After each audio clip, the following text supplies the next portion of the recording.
All right, so this is my last video on the simulation out of five series. You know it's a simulation because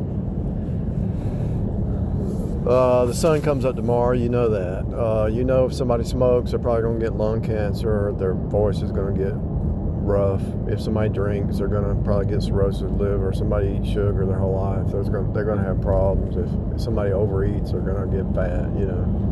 You already know that the insurance companies, the government hires actuaries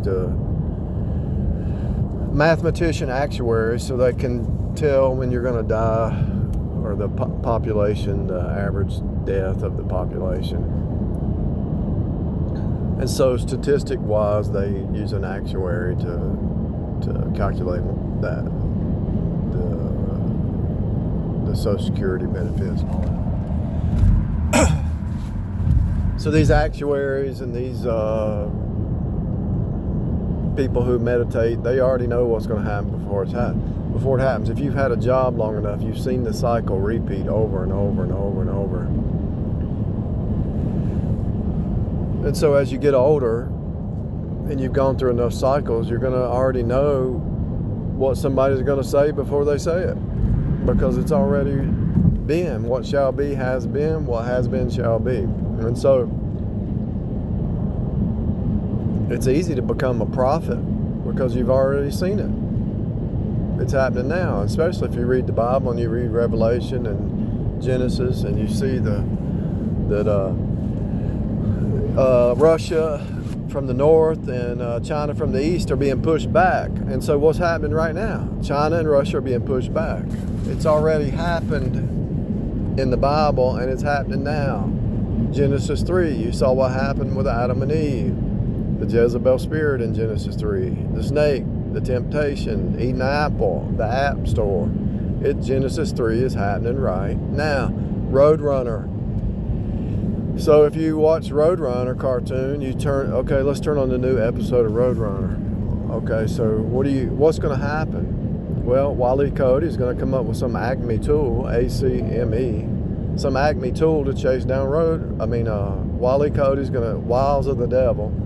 Wile E. Coyote, the wiles of the devil, is going to chase Roadrunner with some Acme tool to chase down and destroy Roadrunner, but Roadrunner always escapes. And so that's why God will not put on more than you can bear, and He's also going to make a way of escape, because you are the Roadrunner if you're saved. And so the flesh always persecutes the spirit. So they always come up with a new agent. It's all a drama. It's all a series. It's all in series after Christ. What's happening in your world right now is already happened.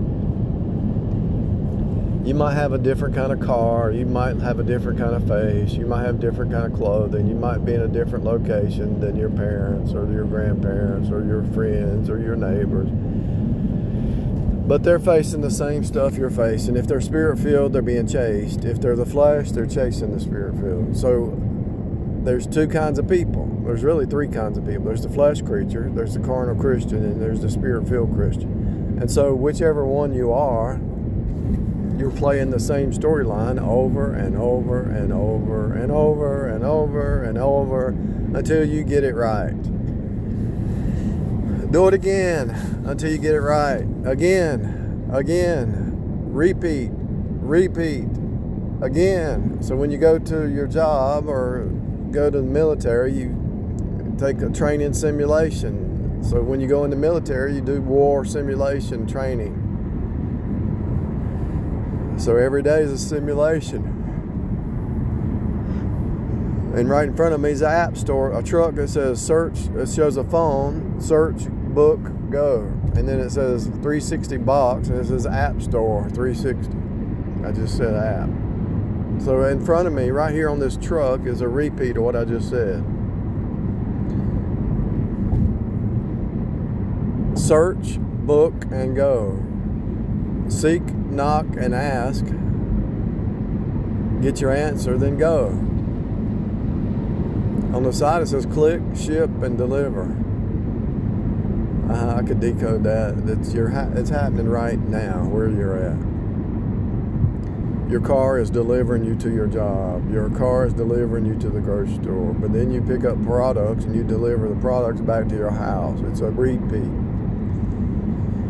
Repeat and repeat. And so as you repeat the system, it's preparing you for something. What's it preparing you for?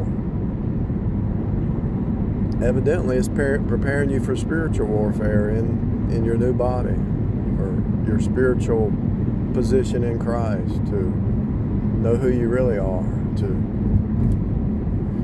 stand therefore having your loins girt about with truth, the breastplate of righteousness, the gospel of peace, to give out the good news, to do the Spirit and the bride say come. So you see that in Revelation, the last few verses of the book. So the Spirit and the bride say come. So what's happening now in the church age? Same thing is happening then. It's happening now.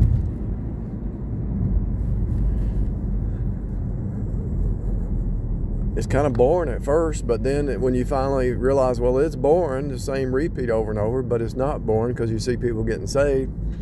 You know, a woman has a new baby. She's been through it 3 or 4 times, but it's a new baby. It's a new birth. You notice women don't get bored with new babies, you know.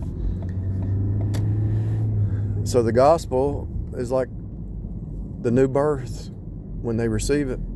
And so the new birth is what keeps you going. Giving out the gospel, giving out the truth, seeing people grow. The birthing process. So as you birth into your new state, moment by moment, day by day, you learn something new. It's something exciting. But even if you don't get to that understanding, and everything becomes a repeat, monotonous down here, you know it's because it's a worship service for eternity. So then you can get rid of the boredom because you're in worship. Every moment is a worship service. You worship God. And so the repeats, not only is it a simulation, it's a feedback loop, and it's a projection from the cross. The story of, so everything down here is a repeat of what happened at the cross, right? Take up your cross and follow me. So everything's a repeat of the cross, just playing out as a projection. So it's a simulation, it's a projection, it's a birthing process, it's a repeat, it's everything. It's he brews you, you brew your coffee, he's brewing you. You're moving from state to state. It's a worship service. And so in heaven, they're worshiping God continually, the 4 beasts, the 24 elders. And so a lot of times you say, well, you might talk to somebody, well, worship's boring. When I dated a girl, she said, I don't want to just play hard. Well, no, it's not boring. The flesh is boring. The repeat's boring. Worship is forever. The repeat down here, you've done it 1,000 times. It's boring. Unless you're learning a new skill or learning a new trade, it's exciting for a while, but it gets boring. So worship service is really the only thing that's not boring in the eternal mindset perspective. Understand?